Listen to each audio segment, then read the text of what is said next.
Fala, meu povo, tudo jóia? Vamos voltar para o nosso raciocínio? Vem aqui no quadro. Olha só, vamos lá. A gente acabou de falar o seguinte, que o custo de oportunidade ele é medido pela melhor opção que a gente abre mão. E aí, para você dar uma visualizada, vamos pegar um exemplo, tá? Vou pegar um exemplo aqui, tranquilo. Suponha, pessoal, que aqui está Rodrigo, ok? Rodrigo está aqui, ok? Tá lá com o óculos dele aqui, tá, pessoal? Ele usa óculos aqui. Pronto, Rodrigo está aqui, ó. Show de bola. E o Rodrigo, pessoal, ele tem 20 mil reais guardado, rapaz. 20 conto guardado. Rodrigo é um cara controlado, ele tem dinheiro adoidado, entendeu? E ele fala pra mim assim, Fábio, eu quero fazer alguma coisa com esse dinheiro. Bacana. Ele vai ter três opções. Suponha que ele pega e tem uma opção de botar na poupança, de botar em ações, ou de botar, por exemplo, em títulos, tá?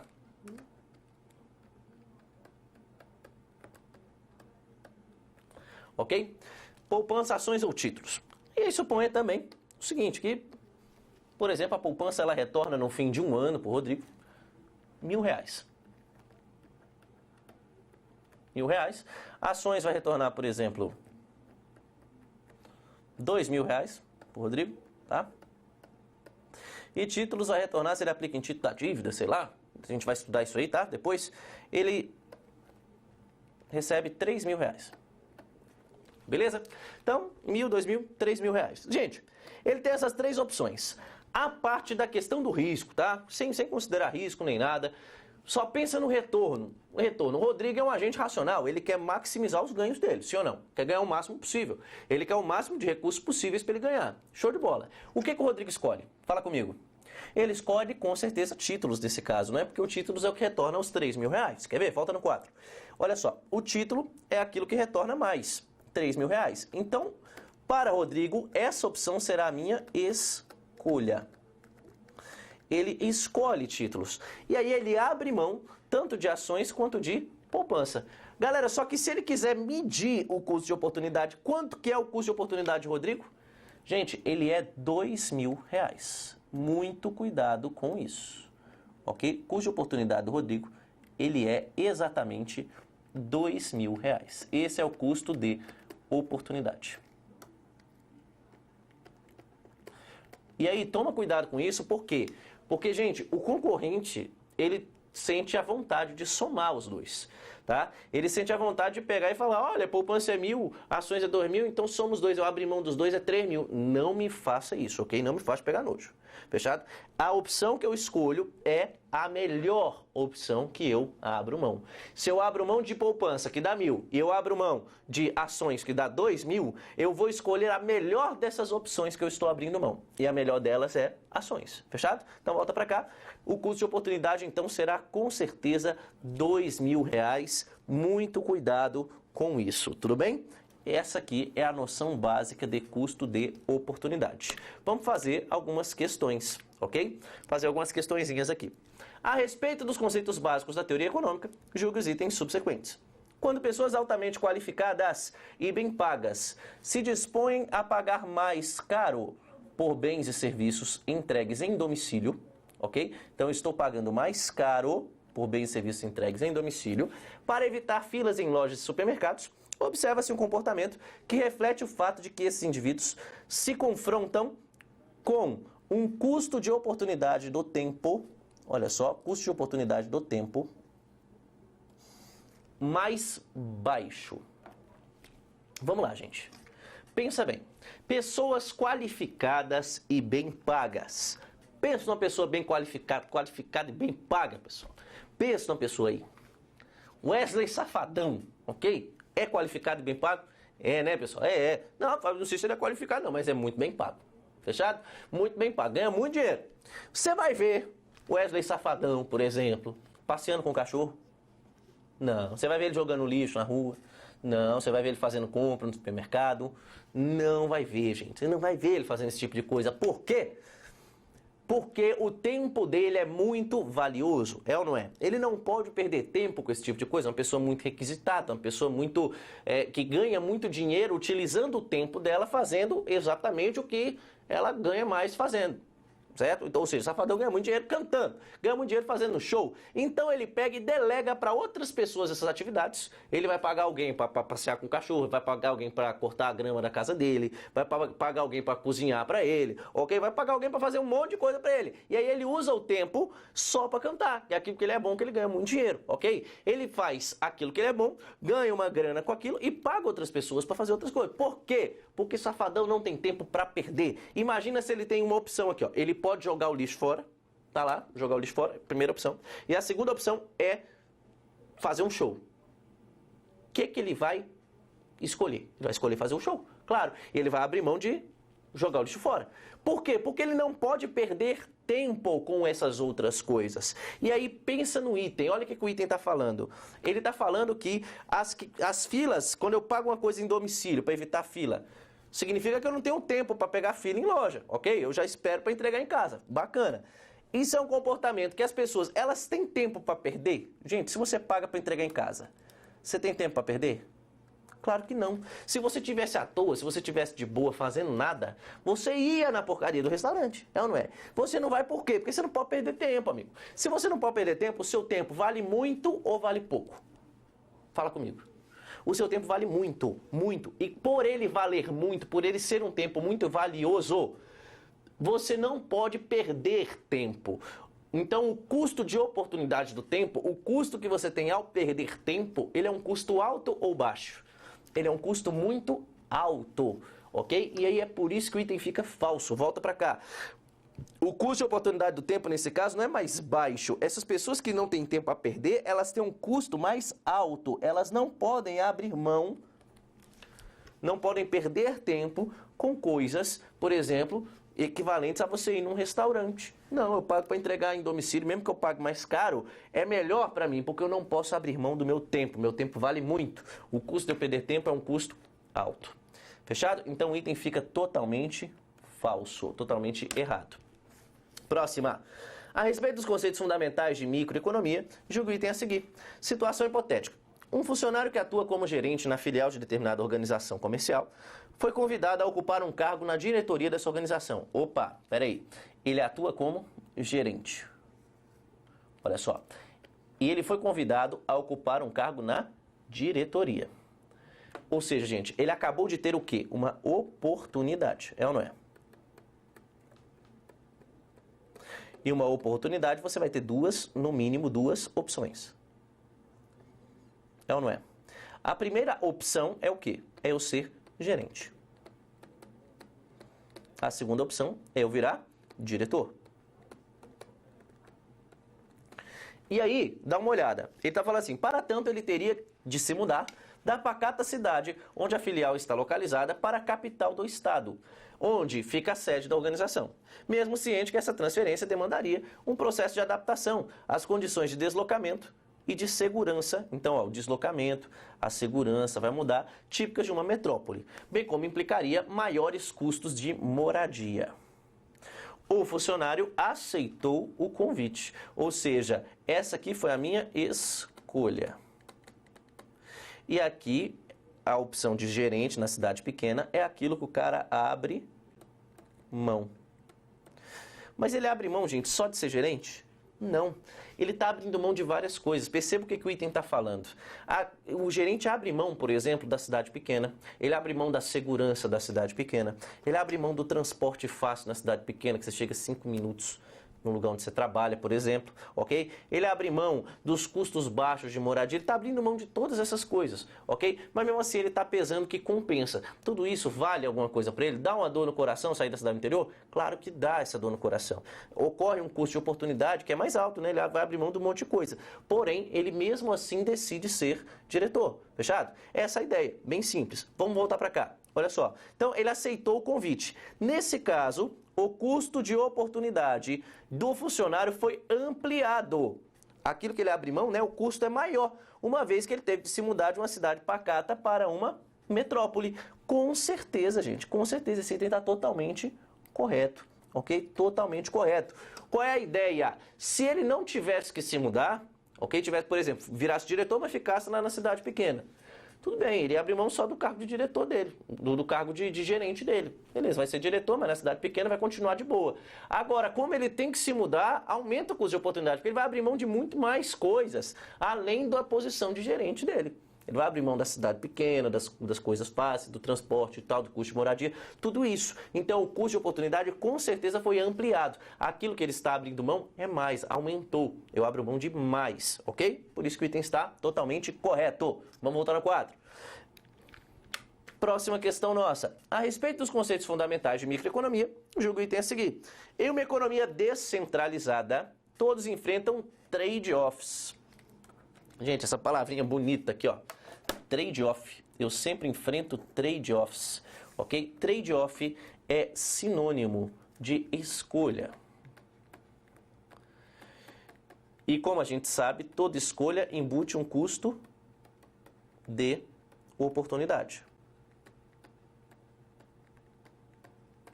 Ok? Então, ter um trade-off significa que eu terei também um custo de oportunidade. Fechado? Essa é a ideia, bem simples. Terei também um custo de oportunidade. Trade-off eu tenho que escolher, opção A, opção B. Essa dúvida que eu tenho, essa interrogação que surge na minha cabeça, isso é um trade-off. Isso ou isso? É um trade-off. Se eu escolho um, eu vou ter um custo de oportunidade que vai ser a outra opção. Se eu escolho a outra, eu vou ter um custo de oportunidade que é a primeira opção. Então, ter um trade-off significa que eu sempre estou imposto a um custo de oportunidade. Fechado? Volta. Então, em uma economia descentralizada, todos enfrentam trade-offs em suas escolhas, pois, no momento de tomar as decisões, os agentes econômicos ponderam vantagens e desvantagens. Perfeito, até aqui ótimo. E escolhem a alternativa que maximiza o desempenho ótimo do sistema econômico? Não, senhor. Gente, as pessoas, ao decidirem o que elas querem, elas decidem de forma egoísta. Ou seja, elas não decidem aquilo que maximiza o desempenho do sistema econômico. Ninguém está nem aí para isso, tá? O que as pessoas decidem é o seguinte: aquilo que me dá mais bem-estar. Ponto final. Tá?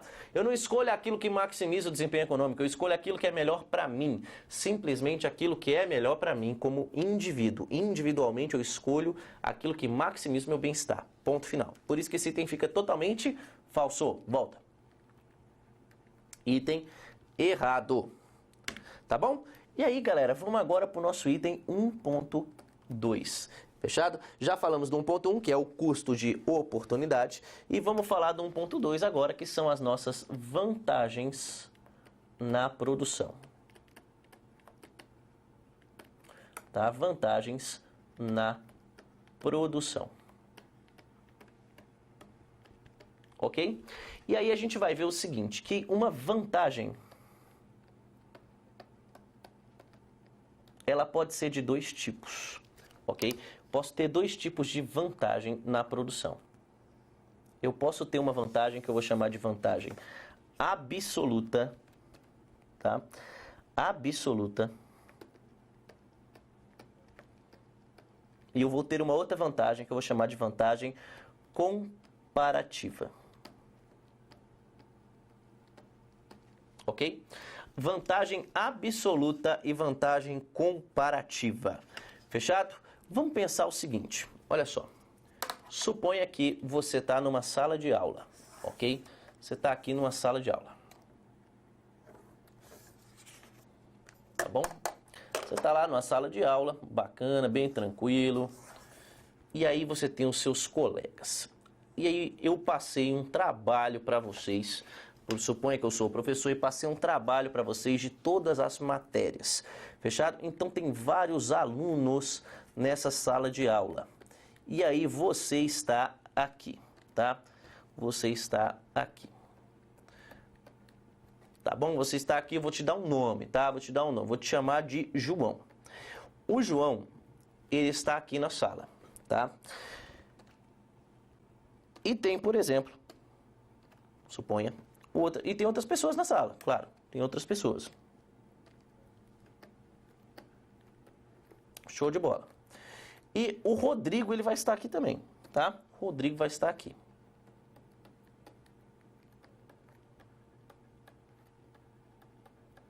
O que vai acontecer nessa sala de aula, gente? Pensa comigo. Se o Rodrigo está aqui, e aí eu passo um trabalho, por exemplo, que vai ser de todas as matérias. Vamos pegar o caso do Rodrigo. Pensa que o Rodrigo, ele é nerd, tá, gente? Ele é nerd, ele é inteligente pra caramba. Ele é o melhor de todos, por exemplo, em matemática. Tá? Rodrigo é o melhor de todos em matemática, tá? Não tem para ninguém. Ele é o cara. Gente, aí pensa bem, a gente vai ter que fazer um trabalho de todas as matérias, né? Trabalho de todas as matérias. Se o Rodrigo ele é o melhor em matemática, ele é um cara que vai ter vantagem com relação ao resto da turma para fazer o trabalho de matemática. É ou não é? Com certeza ele terá vantagem na produção nesse caso. Se ele for produzir um trabalho de matemática, ele vai pensar que ele tem vantagem com relação às outras pessoas, porque ele é melhor em matemática do que as outras pessoas. É ou não é?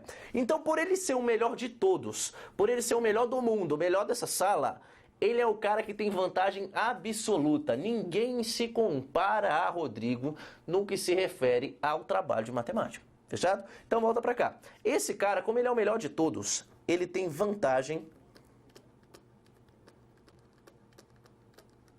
absoluta. Ele é absolutamente melhor que todo mundo. E aí, por exemplo, se você for considerar, tá? Eu posso considerar várias coisas aqui, tá, gente? Deixa eu só mudar aqui. Só um negócio. Eu posso considerar várias coisas, mas, por exemplo, se eu considerar países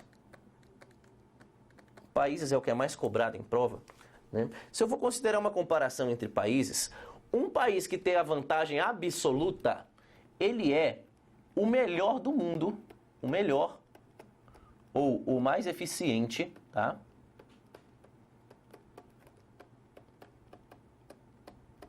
Do mundo na produção de alguma coisa. Mais eficiente do mundo ou mais eficiente de todos na produção de alguma coisa. Esse cara, ele tem vantagem absoluta, ok? Então, se Rodrigo, ele é o melhor aluno de matemática da turma, ele vai ter vantagem absoluta, não tem pra ninguém, pra ele fazer o trabalho de matemática, por exemplo, ok? Mas agora, suponha o seguinte, cada aluno, claro, ele vai estar num grupo, e ele tem que escolher uma matéria para fazer. E aí, olha só o que vai acontecer. Volta pra cá. Por exemplo, suponha que eu dividi a sala em grupos. O trabalho é em grupo, tá? E aí o Rodrigo, ele entrou nesse grupo aqui, ó. Ele entrou nesse grupo A, tá? E aí o João, ele tá nesse grupo B, tá bom? Nesse grupo B. Nesse grupo B, não tem o Rodrigo, ok? E o grupo B, ele vai precisar fazer o trabalho, ok? E aí o que acontece? Alguém dessas 4 pessoas que estão no grupo B vai ter que escolher o trabalho de matemática para fazer. Você concorda comigo? Alguém vai ter que escolher esse trabalho para fazer. E aí, galera, o João fala assim, olha, beleza, se eu tiver que escolher alguma matéria, eu vou escolher matemática. Tá bom? Eu vou escolher matemática. Se eu tiver que escolher algum trabalho para fazer, eu escolho matemática. Aí eu te pergunto, João, ele é o melhor de todos em matemática? Claro que não, ele não é o melhor de todos. O melhor de todos é o Rodrigo. Mas quando ele se relaciona, quando ele se compara com as outras pessoas do grupo dele ali, ele vai olhar assim, poxa, eu tenho que escolher alguma matéria para fazer. O que que eu sou melhor? Eu não quero saber se eu sou o melhor do mundo, não. Eu quero olhar para mim. Para mim, o que que eu sou melhor em comparação com as outras pessoas do meu grupo? Não, eu acho que eu sou melhor em matemática. Então eu vou escolher fazer o trabalho de matemática. Perceba o seguinte, gente, eu tenho uma vantagem que é a vantagem absoluta, é você ser o melhor do mundo. Bacana, sou o melhor do mundo, eu tenho vantagem absoluta. Show. Só que cada pessoa precisa escolher alguma coisa para fazer. Quando você está num trabalho em grupo, numa sala de aula, nem sempre você tem o maior nerd do planeta do seu lado. É ou não é? Às vezes o seu grupo ninguém é o melhor da sala em nada. Mas você vai ter que escolher algum trabalho para fazer, não vai? E aí quando você escolhe esse trabalho para você fazer, e você não é o melhor do mundo em nada, o que você pensa? Você olha para você. Você não olha para a sala inteira, ah, sou o melhor da sala. Não, você olha para você, você fala assim, o que que eu sou melhor? Mas claro, essa escolha do que eu sou melhor, ela vai partir de uma comparação com quem você tem em volta. Então, por exemplo, se você está num grupo que todo mundo é horroroso em matemática, aí você pensa assim, não, galera, então faz o seguinte, ó, eu posso não ser o maior ás do mundo em matemática, o maior sinistro do mundo em matemática. Mas espera aí, em comparação com vocês, eu acho que eu escolho fazer o trabalho de matemática, porque eu acho que eu teria um desempenho melhor. Ok? Então, gente, essa escolha individual daquilo que você quer fazer, aquilo que você vai fazer, é aquele bem, você tem vantagem comparativa. O que é ter vantagem comparativa? É aquele bem que leva vantagem quando você se compara com os outros, você se analisa. Você pensa assim, poxa, eu sou melhor nisso. Bacana, então é aquilo que eu tenho vantagem comparativa. Então pensa no seguinte, volta aqui para o 4. Como a vantagem absoluta é o seu melhor, o mais eficiente de todos em determinada coisa, o mesmo país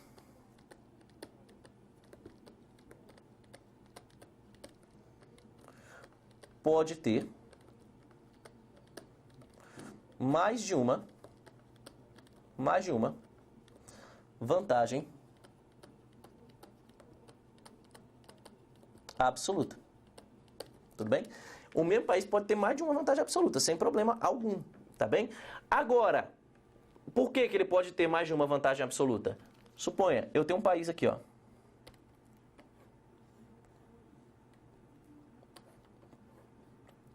Que país é esse aqui de baixo, pessoal? O que é esse aqui? Isso aqui, gente, Brasil, ok? Brasil. Bacana. Isso aqui, gente, é o quê? Estados Unidos. Show de bola. E esse aqui, gente? Assim, ó. O que é esse aqui? Japão, tá? Japão. Pronto, Japão tá aqui. Pensa comigo, ó. Os Estados Unidos, ele produz o seguinte, ó. Ele produz, assim, ó. Ele produz 50 carros. Se ele se concentrar na produção de carros, ele vai produzir 50 carros. Ele produz, por exemplo, 400 computadores. E ele produz 10 sacas de soja. Ok? 10 sacas de soja. Pega o Japão. O Japão vai produzir o quê? Por exemplo, ele produz 40 carros, produz 300 computadores e ele produz, por exemplo, 5 sacas de soja.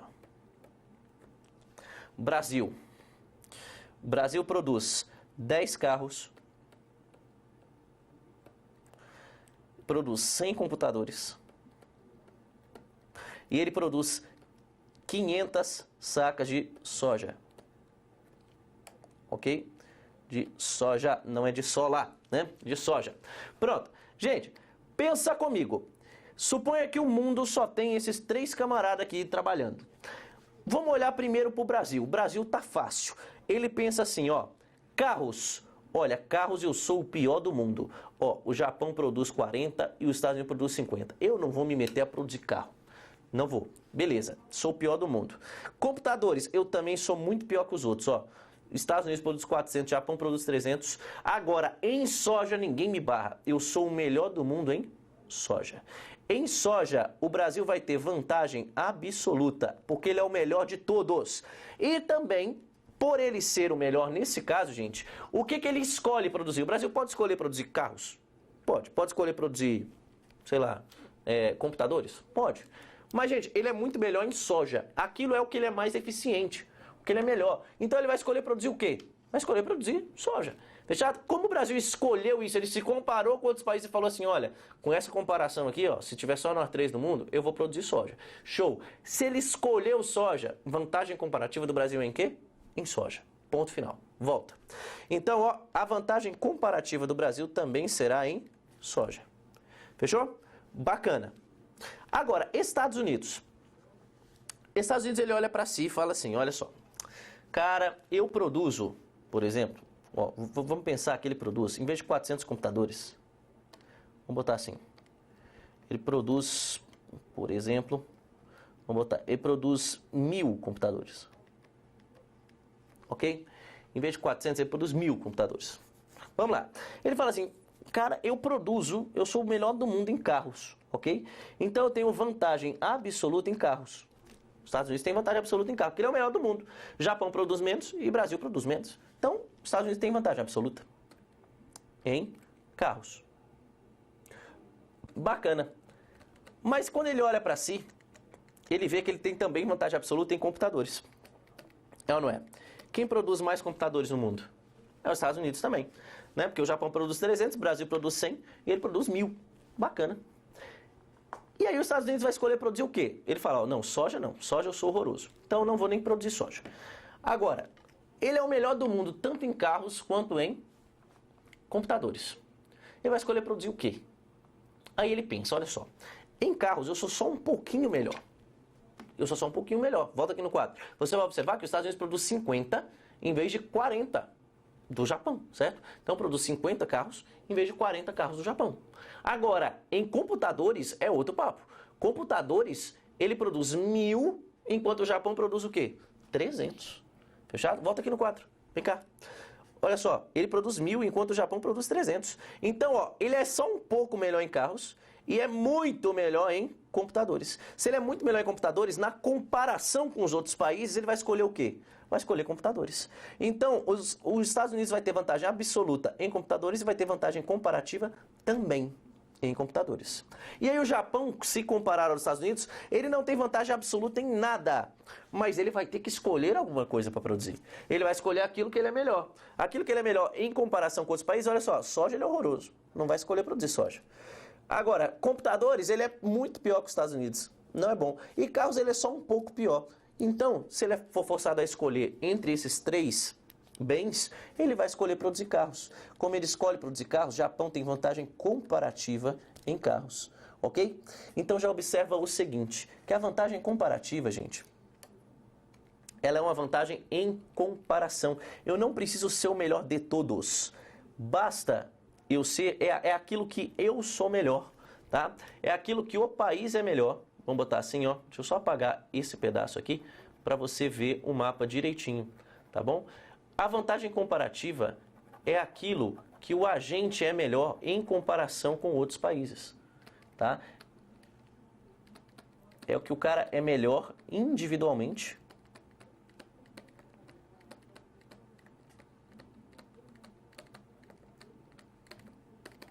Porém, em comparação, tá? Em comparação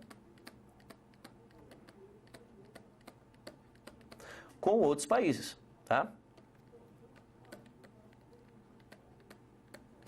É uma decisão, é aquilo que o país decide produzir.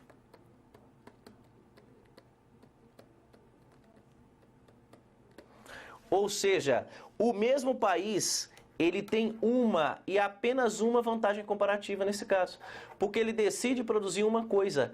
Cada país decide produzir um produto. Ele decide se especializar. A vantagem comparativa, ela tem a ver com especialização. Tá? Cada país decide produzir um produto. Tá? Se eu decido produzir um produto, essa vantagem comparativa é em um produto.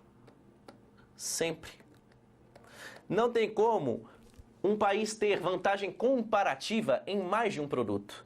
Nos dois produtos, em tudo. Não, gente. Estados Unidos tem vantagem comparativa em carros e em computadores? Não. Não tem vantagem comparativa nos dois. A vantagem comparativa é em um produto só, porque eu escolho produzir uma coisa só. É aquilo que eu sou melhor, tá bom? Isso é a especialização na produção.